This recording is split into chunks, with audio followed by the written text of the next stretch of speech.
रविवार को ललित नारायण मिथिला विश्वविद्यालय के जुबली हॉल में भव्य समारोह आयोजित कर सत्य गुरु रविदास जी की जयंती मनाई गई।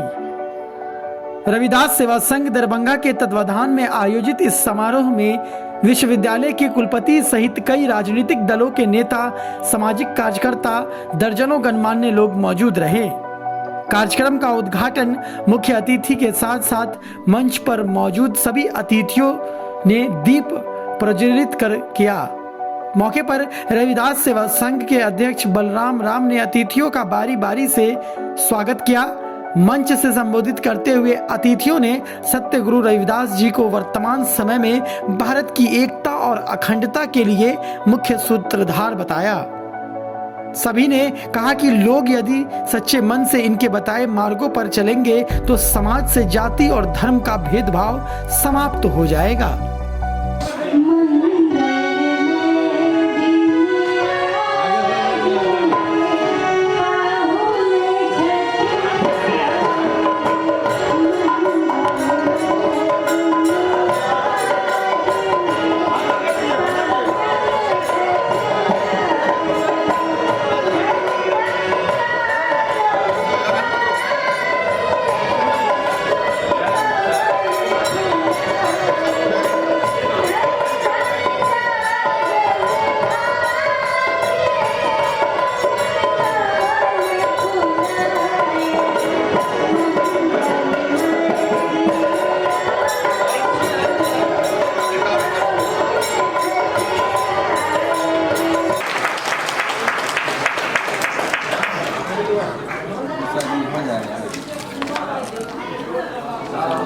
मुकेश जी, अरे कम से कम उसमें ताली बन जाइए सबके एक जोरदार ताली होनी चाहिए सबके लिए।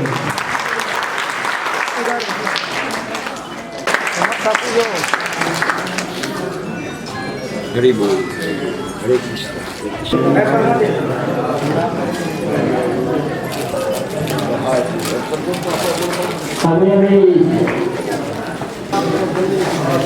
टोपी तो पहन लीजिए। टोपी बनाए टोपी सर नहीं पहनते हैं टोपी। अच्छा काम कर रहा है, अम्बेडकर जी के विचारों का प्रचार करता है। महापुरुष हर समय में रहे हैं, पूरे देश में, देश के बाहर भी, और ऐसे महापुरुषों की जन्म जयंती मना करके हम उनको श्रद्धा सुमन अर्पित करते हैं। इस बात का ध्यान रखते हैं कि जैसा उनका उपदेश है, जैसा उनका आचरण था, उसे हम किस तरीके से अपने जीवन में उतार सकते हैं, सुख शांति की प्राप्ति कैसे कर सकते हैं, अपनी जीवन यात्रा को सुख में कैसे बना सकते हैं। ये सारे उपदेश सम्मानित संतों के हैं, शिरोमणि के हैं, और जाहिर सी बात है कि इन सारी बातों की चर्चा आज यहाँ पर इसलिए होगी कि सबको कल्याण की ज़रूरत है, सबको आशीर्वाद की ज़रूरत है, सबको शांति की ज़रूरत है। ये सारी चीज़ें यहाँ से हमें मिलती हैं, इसलिए हम उसको मनाने के लिए आज यहाँ इकट्ठा हुए। मैं आभार प्रकट करता हूँ रविदास सेवा संघ के अध्यक्ष बलराम जी का, कि जिन्होंने अब सबको जोड़ करके इस समारोह को आयोजित किया। देखिए, दरभंगा में संत शिरोमणि गुरु रविदास जी की 645वां जयंती समारोह आज है। इस जयंती के अवसर पर संत रविदास के विचार, संत के संघर्ष की कहानी, संत के सोच और संत के विचार को प्रसारण करना, और संत रविदास जी ने जो 3 वाणी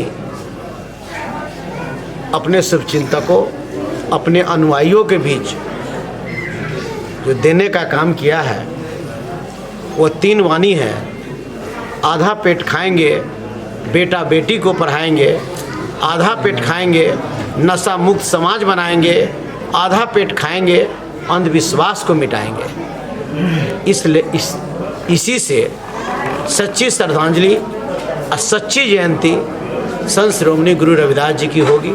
रविदास जी की जयंती पर कुछ विशेष जातिवाद को लेकर और इस परिवेश में जातिवाद खत्म होना चाहिए, इसको लेकर क्या सोच है आपकी?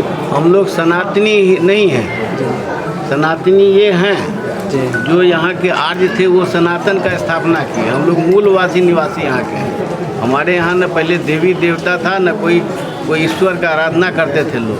सब लोग प्रकृति के पूजा करने वाले लोग थे। और उसी कड़ी में, जिस कड़ी में गौतम बुद्ध आए, उसी में शिरोमणि रविदास जी आए, उसी कड़ी में कबीर आए, उसी में फूले आए, उसी में साहू जी महाराज आए, उसी में पेरियार आए, उसी रामास्वामी नायकर आए, ललई सिंह यादव आए, बीपी मंडल आए, डॉक्टर लोहिया आए, कर्पूरी ठाकुर, वो विरासत के लोग हम लोग हैं। हम लोग वो हिंदू नहीं हैं जो जातिवादी हिंदू है। हिंदू धर्म जो सनातनी हिंदू है वो जातियां में बनाता है। और ये जो छोटी और जो ऐसी किताब लिखी गई कि मुंह से आदमी पैदा होता है, धरती के दुनिया भर के लोग थूकते हैं, तो उपहास उठाते हैं, वही मुंह से कहीं बच्चा आदमी पैदा होता है। ये सनातन हिंदू का ये कंसेप्ट है। सवाल, कबीर साहब, रविदास साहब का एक पंक्ति है, जाति में जाति जो कैतन के पात, रविदास मनुष्य न जुड़ सका जब तक जाति न जात।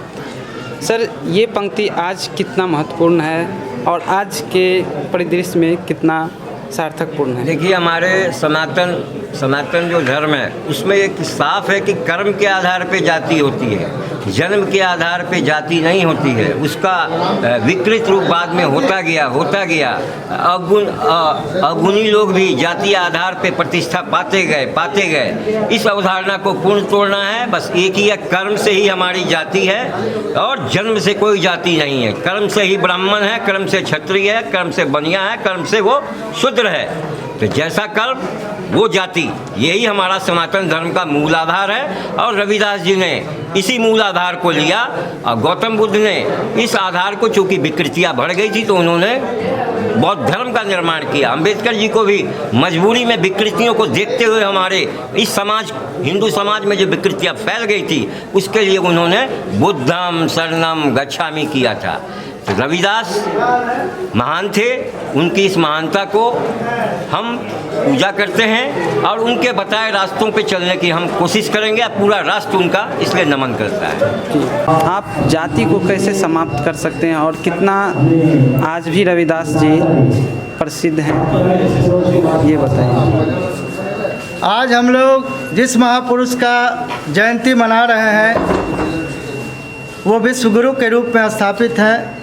उनकी अमृत वाणी सभी मानव के कल्याण के लिए है और जाति का प्रतिकार उन्होंने उसी समय अपने जीवन काल में अपनी वाणी से उन्होंने किया। उन्होंने कहा कि जो गुणवान है उनको आप पूजिए, जो गुणहीन है उनकी पूजा मत करिए।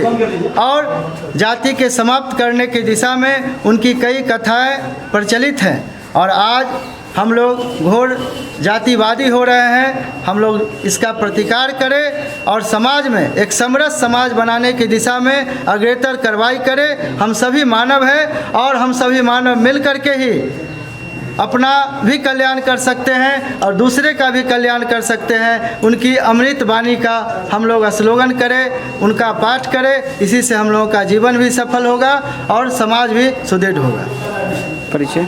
बलराम राम, अध्यक्ष रविदास सेवा संघ।